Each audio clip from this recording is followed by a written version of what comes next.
शुणु इस्कन अहंकार इस्कन मनमानी इस्कन निजक बड़ भावुची कलिजुगे आज्ञा महाप्रभु कई बड़ नुहति बेल थाऊ थाऊ इस्कन सुधुरी जाऊ एवं तांकर जो मायापुरी हेडक्वार्टर अच्छी से मायापुरी को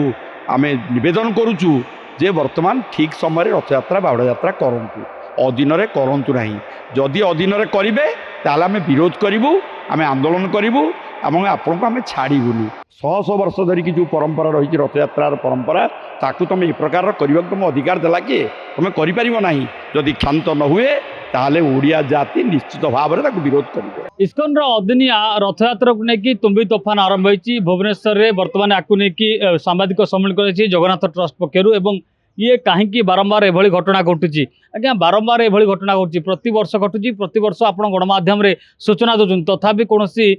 कथा को मानुना अंपटे गजपति महाराज चिठी लिखी चिठी की प्रत्याख्यान कर शुणु इस्कन अहंकार इस्कन मनमानी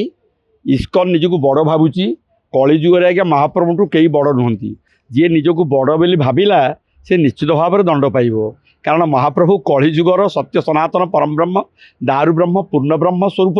जीवंत ठाकुर भाव में विराजमान करपर्यंत इस्कन चिन्ह पारना इस्कन मने मने भावुची जे मु तो मोर जहाँ करने कथा कर पैसा रोजगार करुँचे जाए आसे केते तेणु तार ज्ञान नथिबा फल आज ये जिनस होती तेणु आपण जरिया मुझे चाहूँगी जे प्रकृत में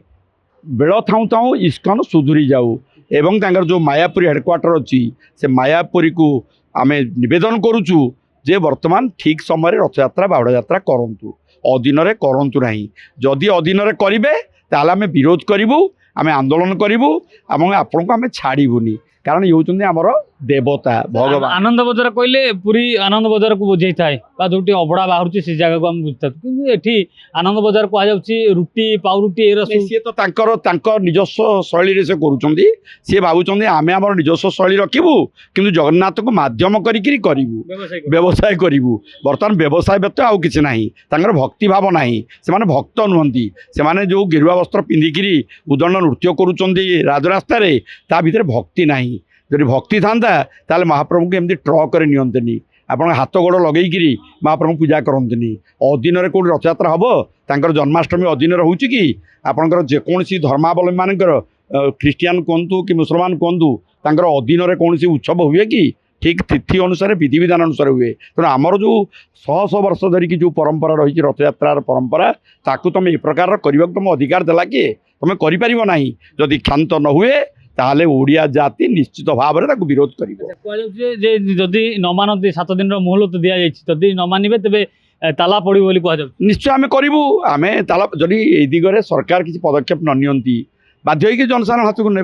जनसाधारण किसी भूल कम करूना आम देवता को तुम विरोध कर तुम अधिकार कौट आसला तुम बेपार कर कोटी कोटी टंका रोजगार दैनिक करुच तुम भगन्नाथ को जब मानबनी तुम क्या नहीं बेपार कर तुम किए तुम से कृष्ण बलराम नहीं बेपार करूना जगन्नाथ को लेकिन जदि पूजा करने को चाहूँ भक्त भाव में भक्ति भाव में जब पूजा करने को चाहूँ ताहले ठीक समय रथयात्रा कर बाहुड़ा यात्रा कर ठीक भाव में पूजा कर ये हूँ आम नवेदन निश्चित देखुले जदि एक को न मानती इस्कन पक्षर जदि न माना जाए तेज आगामी दिन में इस्कन मंदिर में ताला पड़ो अर्थात ए वर्ष रथयात्रा कर दिज्वनी बोली पूरा जगन्नाथ ट्रस्ट पक्षर चेतावनी दी भुवनेश्वर कैमरा जीवन को सप्रियकांत साहू जदि आपंक आम भिडी भल लगा तेब आम चैनल को लाइक शेयर सब्सक्राइब करने को जमा भी भूलु नहीं।